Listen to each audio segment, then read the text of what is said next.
नमस्कार दोस्तों, आशा करता हूँ आप सब अच्छे होंगे। दोस्तों, स्पीड गवर्नर या स्पीड कंट्रोलर भारत सरकार ने, परिवहन विभाग ने जो मैंडेटरी किए थे, तो उसका अभी कितने साल हो चुके हैं, उसका कोई लाभ हुआ या नहीं हुआ, इसी वीडियो पर हम चर्चा करेंगे। दोस्तों, 2015 में जो एक्सीडेंट का डाटा आया था वो मैं आपको दिखाता हूँ। ये कारण जो है, ये मैं कारण बता रहा हूँ क्यों स्पीड कंट्रोलर गाड़ियों में लगाने के लिए कहा गया, क्यों इसको कंपलसरी किया गया। जो डेथ हुई थी रोड एक्सीडेंट्स में, वो 1,41,526 लोगों की डेथ हुई थी, और जो ज़ख्मी हुए थे 4,77,731 लोग ज़ख्मी हुए थे रोड एक्सीडेंट में, जिनमें कहा गया था कि इनमें जितने भी एक्सीडेंट हुए इनमें जो कंट्रीब्यूशन है 27% जो है बड़े व्हीकल्स का है, बड़े हेवी व्हीकल्स का, जिसमें ट्रक्स और बसेस दोनों आते हैं।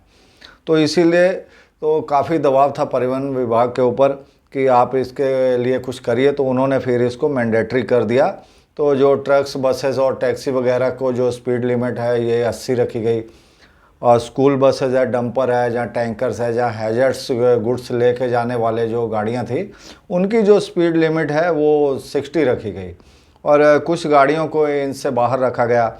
जो भी 8 पैसेंजर वाली गाड़ियाँ थी, जहाँ 8 से ऊपर वाली गाड़ियाँ थी, उनको इससे बाहर रखा गया। जो 3500 केजी के अंदर अपना वेट जिनकी कैपेसिटी थी, उनको भी इससे बाहर रखा गया।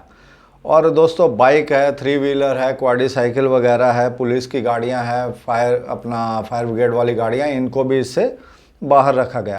तो मेरा ये वीडियो बनाने का मकसद ट्रकों के रिगार्डिंग ही था कि ट्रकों में जो स्पीड गवर्नर लगाया, क्या उसका कोई फ़ायदा हुआ। मुझे नहीं लगता इसका कोई ख़ास फ़ायदा हुआ, क्योंकि मैंने देखा है जो ट्रक है, जब स्पीड गवर्नर नहीं भी होते थे तो भी ट्रकों की स्पीड 80 किलोमीटर से ऊपर नहीं होती थी, क्योंकि ट्रकों की स्पीड जो साधारण लोग स्पीड पर चलाते हैं 60, 65, 70 मैक्सिमम होता है। और कोई ऐसा ट्रक का मैं मॉडल भी नहीं जानता हूँ इंडिया में जिसकी 100 या उससे ऊपर स्पीड हो। 80, 85, 90 के आसपास तो इसकी मैक्सिमम स्पीड होती है बिना स्पीड गवर्नर के ही। तो स्पीड गवर्नर लगाने का तो कोई तुक ही नहीं था। तो इससे क्या हो रहा है, इससे केवल भ्रष्टाचार बढ़ रहा है। स्पीड गवर्नर लगाए जाते हैं, उनकी जो प्रॉपर हर साल जो मेंटेनेंस होती है, जहां उनका चेकअप होता है, वो सिर्फ फर्जी होता है बिल्कुल। और एक बात है दोस्तों, जब भी कोई एक्सीडेंट होता है, जहाँ कोई गाड़ी वाला जो भी ड्राइवर है वो गाड़ी की स्पीड कहाँ बढ़ाता है, जहाँ पर रोड पे ट्रैफिक कम है, रोड क्लियर है, जहाँ रोड पे बहुत ट्रैफिक है, जहाँ हिल एरिया है, जहाँ कोई ऐसी जगह जहाँ एक्सीडेंट की संभावना है, किसी को जख्मी होने की, अपना दुर्घटना होने की संभावना है, वहाँ तो उसकी स्पीड कम ही होती है। तो जो स्पीड गवर्नर है वो सिर्फ वहीं काम कर रहा है जहाँ पर रोड क्लियर है, जहाँ ट्रैफिक कम है, रोड अच्छा है, साफ़ सुथरा, गाड़ी जहाँ स्पीड ज़्यादा हो सकती है। तो इसका जो एक्सीडेंट रोकने की जो इसकी संभावना है वो तो बहुत कम हो जाती, क्योंकि स्पीड गवर्नर जो है वो ये नहीं देख पा रहा है कि कहाँ मुझे गाड़ी कितनी स्पीड में चलानी है। स्पीड गवर्नर केवल वहीं काम कर रहा है जहां आप ऑलरेडी रोड क्लियर है, ट्रैफिक कम है, जहां ड्राइवर गाड़ी स्पीड ज़्यादा चला सकता है, वहीं ये काम कर रहा है। कंजेस्टेड रोड में या ख़राब रोड में, जहाँ और भी कोई हिली रोड है, जहाँ कहीं रोड पे बैंड, वहाँ तो ये काम ही नहीं करता है। तो इसीलिए मुझे इसका कोई ख़ास फ़ायदा नज़र नहीं आता।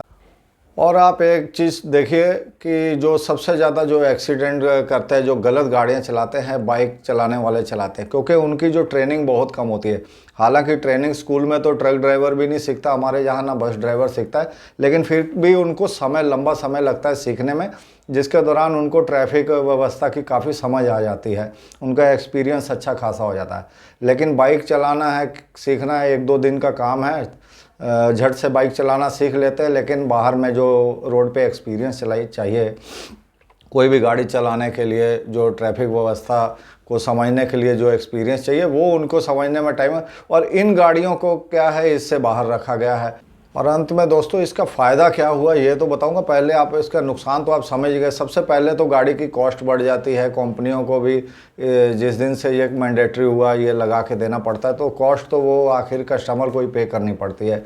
उसके बाद करप्शन है, हर साल इसको रीन्यू करवाओ, फिर आपकी चेसिस फिटनेस होगी। तो जिसका जो प्रोडक्शन कर रहे हैं उनको भले इसका फ़ायदा हो रहा है, लेकिन जो व्हीकल ओनर है उनको इसका कोई फ़ायदा नहीं हो रहा है। और देखिए फ़ायदा इसका, देखिए इसको लगाया किस लिए गया, जो सबसे बड़ा कारण था इसको लगाने का, वो लगाया इसीलिए गया क्योंकि एक्सीडेंट हो रहे थे, लोगों की जानें जा रही है। लेकिन क्या इससे उसका फ़ायदा हुआ कि नहीं हुआ, ये देखिए, ये डाटा मैं आपको बताता हूँ। 2015 का जो डाटा था, इसमें डेथ हुई है 1,41,526, और 2021 का जो डाटा सामने आ रहा निकल के, इसमें डेथ हो रही है 1,55,622। स्पीड गवर्नर लगाने के बाद डेथ का जो रेट है, जो रेशियो है, वो बढ़ गया है। उसके बाद जो इंजर्ड हुए हैं 2015 में 1,77,000 के करीब है, और इधर है 1,71,000 के करीब। तो एक्सीडेंट में भी कमी नहीं आई है, मरने वाले की संख्या भी बढ़ी है, भ्रष्टाचार भी बढ़ा है, कॉस्ट भी बढ़ी है।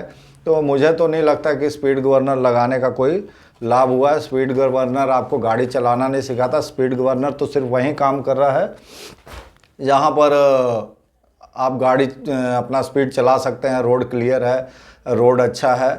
तो जहाँ पर रोड एक्सीडेंट होने के संभावना ज़्यादा होती है, कंजस्टेड एरिया है, मार्केट है, जहाँ रोड ख़राब है, वहाँ तो ये काम ही नहीं करता। तो दोस्तों, आपको ये वीडियो कैसा लगा ज़रूर बताइएगा कमेंट बॉक्स में। और अगर आपने मेरा चैनल सब्सक्राइब नहीं किया तो ज़रूर कर ले, बेल आइकन दबाना ना भूलें। और फिर मिलेंगे नए वीडियो में नए जानकारी के साथ दोस्तों। धन्यवाद।